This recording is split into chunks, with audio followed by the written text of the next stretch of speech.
આજના આ કળિયુગ સમયમાં ભાઈ ભાઈના સંબંધો માત્ર દેખાવ પૂરતા જ રહી ગયા હોય અને એવા અમુક કિસ્સાઓ પણ સામે આવતા હોય છે કે જ્યાં સંબંધો ફક્ત નામના છે અને નિભાવવા ખાતર બધા સંબંધો નિભાવતા હોય છે। આવો જ કિસ્સો કે જ્યાં દોસ્ત દુશ્મન બન્યો। દોસ્ત એટલા માટે કારણ કે ભાઈને આપણે પહેલો પરમ મિત્ર માનતા હોઈએ છીએ, પરંતુ આ પરમ મિત્ર જ જો રાક્ષસ બનીને આપણા જીવનમાં આવે તો પછી કંઈ ઘટે એવું લાગે જ નહીં। એક એવો કિસ્સો દાહોદમાંથી સામે આવ્યો કે જ્યાં જાલોદ તાલુકાના પથરામપુર ગામે એક એવો બનાવ બન્યો કે જે સાંભળીને તમે ચોંકી ઉઠશો।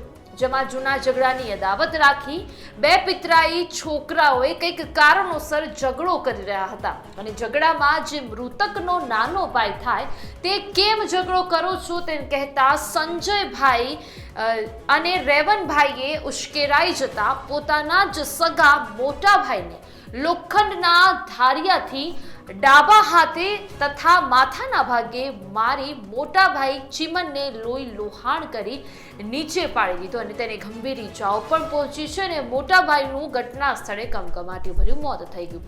હવે તમે વિચારો, ઝઘડો કાંઈ બીજા લોકોનો અને મોત થયું સગાભાઈનું, એટલે આ લોકોની માનસિક સ્થિતિ કેટલા સુધી કામ કરે છે તમે વિચારી શકો છો કે લોકો પોતાના ગુસ્સા પર કંટ્રોલ નથી રાખી શકતા અને કંટ્રોલ ના રહેવાને કારણે અહીંયા સગા જ ભાઈનું મોત થઈ ગયું છે। પણ સામાન્ય નહીં પરંતુ લોખંડનો સળિયાથી ધારિયાથી ઘા ઝીંકીને એક ડાબા હાથે અને માથાના ભાગે ઈજાઓ પહોંચી છે અને મોટો ભાઈ ત્યાં ને ત્યાં મૃત્યુ પામ્યો છે। પોલીસે ફરિયાદના આધારે બંને આરોપીઓને ગણતરીના કલાકોમાં પકડી તો પાડ્યા છે, પરંતુ પકડાયા પછી જો આ એક ઉદાહરણ સમાજ માટે ઊભું નહીં થાય તો પછી આવા રોજ ભાઈઓ મળશે, એ પછી સગા હોય, પિતરાઈ હોય કે પછી આજુબાજુના પરમ મિત્રો કે જેમને તમે ભાઈ જ કેમ ન ગણ્યા હોય।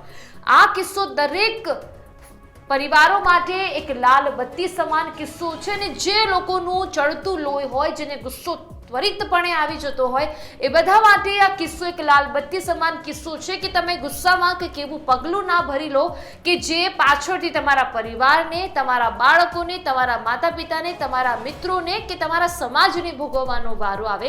દાહોદનું આ ઉદાહરણ સમાજને જોવા જેવું છે ને દરેકને આ સમાચાર સાંભળવા જેવા છે।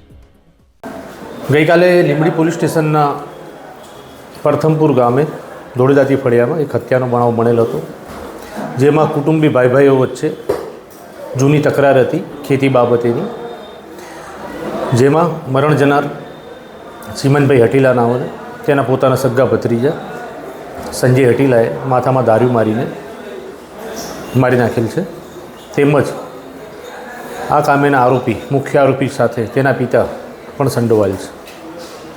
હાલ પોલીસે શું કાર્યવાહી હાથ ધરી છે? બનાવની ગંભીરતા લઈ પોલીસે હાલ બંને આરોપીને અટક કરેલ છે, તેમજ આ કામે ગુનામાં વાપરેલ હથિયાર પણ કબજે લીધેલ છે। આમાં અમે પહેલાં એના નાના ભાઈ તને અમે મહેમાન જતા કંઈ રકમ લઈએ તો પહેરવા આપવા જો, તો એનો મોટો ભાઈ ઉઠી કે તને અહીંયા ના પાડેલું છે આવવાનું એમ કરીને ડાંગ લઈને મને મારવા માંડ્યું। પછી એના પછી એ આ મારો કાકો આવ્યો, હા એ બેમાં દીકરા તો એને દારીઓ મારી દીધી, ગાડી બીજ નહીં કરી।